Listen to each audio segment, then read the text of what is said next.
Mohon dijelaskan apa itu Wahabi. Wahabi ya, itu julukan yang dituduhkan kepada orang-orang yang belajar di Arab Saudi. Bahkan dikatakan negara Saudi adalah negara apa?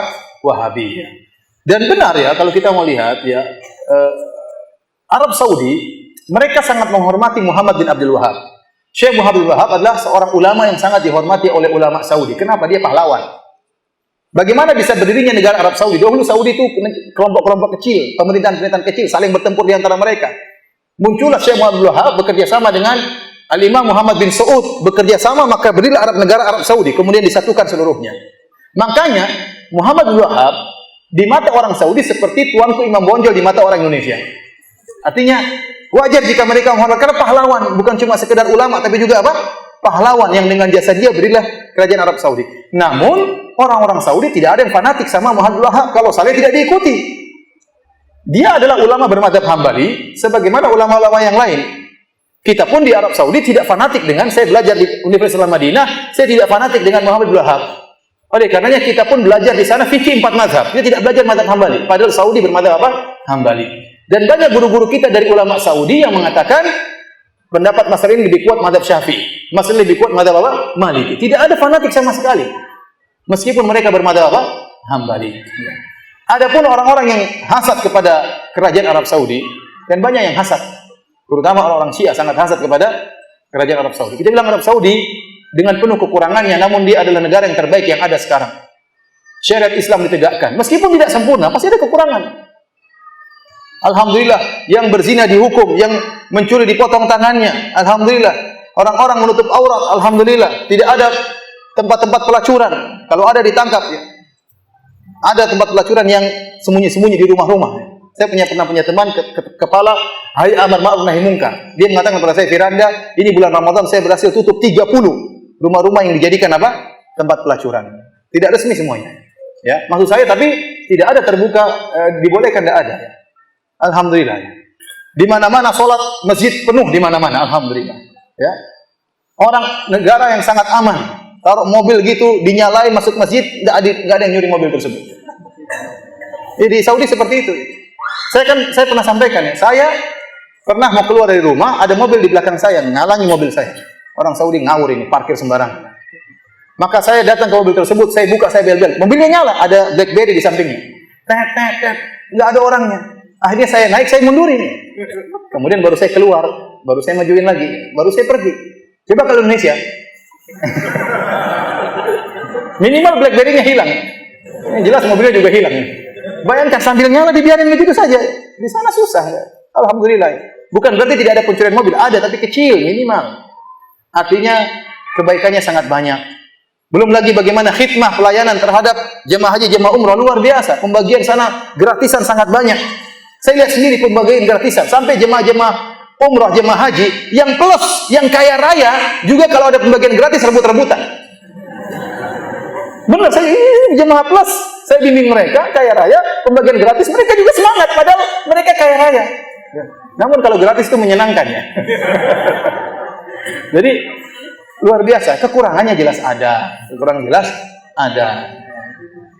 Kemudian timbullah isu-isu bosnya orang-orang Wahabi suka menumpahkan darah sampai bikin buku judulnya apa, sejarah berdarah sekte Wahabi. Ya, tuduhan yang macam-macam. Apakah ada orang-orang kita waktu berhaji berumrah ketakutan di sana, takut dibunuh sama orang Wahabi? Enggak ada, justru aman kalau di sana. Justru sampai ke Indonesia malah kita ketakutan, dicuri, diampu, dirampok ya. Macam-macam, pagar harus dikunci, mobil hilang ya. Di sana tidak ada ketakutan sama sekali, apa yang ditakuti? Mana haus darahnya? Apakah Arab Saudi tidak membantu negara-negara Islam yang lain? Sangat membantu. Tidak memandang itu mazhabnya apa, dibantu semuanya. Indonesia dibantu berulang-ulang. Aceh dibantu berulang-ulang. Quran gratisan banyak dibagi, meskipun dijual di Tanah Abang, Quran wakaf tapi dijual di Tanah Abang. Iya.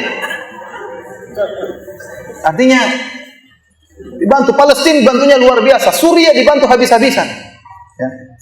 Ya, kalau mereka punya kesalahan wajar. Mana dituduh mereka mengkafirkan umat Islam, mana dari mana? Itu omongan saja. Apakah pengajian kita suka mengkafir-kafirkan? Saya tanya sama antum. Kita tidak pernah mengkafir-kafirkan. Kita kalau mengatakan ini kekufuran, ini syirik, itu hak, itu harus. Saya harus menjelaskan ini syirik. Saya tidak mau basa-basi. Ini syirik, saya katakan ini kufur. Tapi bukan berarti pelakunya langsung otomatis musyrik, langsung otomatis kafir. Bisa jadi tidak mengerti, tapi menjelaskan ini syirik harus dijelaskan. Ini kekufuran harus dijelaskan. Oleh karenanya tuduhan-tuduhan banyak. Seperti tuduhan bahwasanya Wahabi melarang bersolawat. Gimana melarang bersolawat? Tiap hari kita bersolawat. Kalau sholat di Masjid Nabawi, apakah khatibnya tidak pernah bersolawat? Solawat terus-terusan. Setiap bilang Nabi Sallallahu Alaihi Wasallam, setiap bilang Nabi Sallallahu Alaihi Wasallam, itu bukan bersolawat. Yang dilarang maksudnya solawat yang macam-macam, yang aneh-aneh, seperti solawat Fatih. Barang siapa yang baca seperti khatam Quran 7 kali, kemudian ini dari mana dalilnya seperti itu? Itu yang dilarang, solawat-solawat yang aneh-aneh yang dilarang. Kemudian Wahabi melarang ziarah kubur. Dusta. Siapa bilang gitu? Hadis-hadis Nabi menyuruh ziarah kubur. Yang dilarang kalau ente pergi ke ziarah kubur, minta penghuni kubur, itu yang dilarang. Jangan ziarah kubur untuk minta-minta kepada penghuni kubur. Itu yang dilarang oleh mereka. Dan tuduhan macam-macam. Sampai berita-berita saya dengar sendiri, saya baca seperti isu yang tersebar, bahwasanya ada orang Wahabi naik di atas kubah hijau, ingin menghancurkan kubah hijau. Tahu-tahu kena petir, terbakar di atas, sampai sekarang mayatnya masih ada.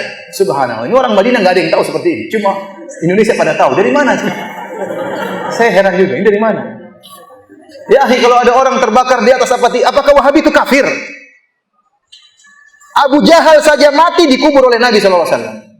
Ini ada orang hangus terbakar kemudian tidak dikubur, dibiarin bertahun-tahun di situ. Dari mana seperti itu? Itu cerita paling ramai di Indonesia. Bikin isu lagi, orang-orang Wahabi pemerintah Arab Saudi ingin memindahkan kuburan Nabi. Isu dari mana seperti ini? Gak kurang ajar seperti ini. Padahal pemerintah Arab Saudi ingin memperluas Masjid Nabawi. Dibuat isu supaya kita mencela, bukan memuji. Harusnya pemerintah Arab Saudi ingin melebarkan Masjid Nabawi. Bayangkan berapa duit yang mereka keluarkan. Hotel-hotel besar mereka bayar, ganti. Berapa duit, berapa triliun yang mereka keluarkan demi untuk melebarkan Masjid Nabawi untuk khidmah kepada masyarakat. Sebagian orang Syiah bikin isu bahwasanya mereka ingin memindahkan kuburan Nabi. Dari mana seperti ini? Akhirnya mencela. Yang penting mencela dulu meskipun di cross check tidak benar. Kita aja di Madinah nggak tahu ada dari mana isu seperti itu, sampai Indonesia kita sini nggak tahu. Tinggal di Madinah, tiap hari sholat dekat kuburan Masjid Nabawi, kuburan Nabi tidak tahu cerita seperti itu, tahu tersebar sana sini. Dusta.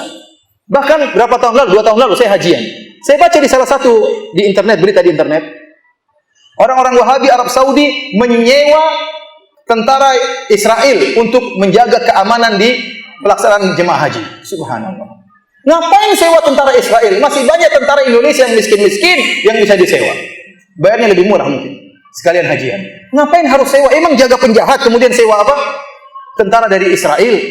Dusta besar. Namun tersebar. Artinya para hadirin, maksud saya, sekali lagi saya katakan Arab Saudi negara yang saya lihat sangat baik dengan segala kekurangannya. Tapi kita harus memandang dengan kacamata yang adil. Ya, tidak boleh kita hanya melihat sisi buruknya, sementara sisi baiknya begitu apa? Begitu banyak. Adapun fitnah-fitnah terhadap Wahabi, ya, itu fitnah-fitnah banyak yang tidak benar. Saya katakan Muhammad bin Wahab, Syekh Muhammad bin Abdul Wahab rahimahullah, seorang ulama yang dia bisa benar dan bisa salah, dan kita tidak pernah fanatik dengan beliau. Dia tidak pernah fanatik dengan beliau.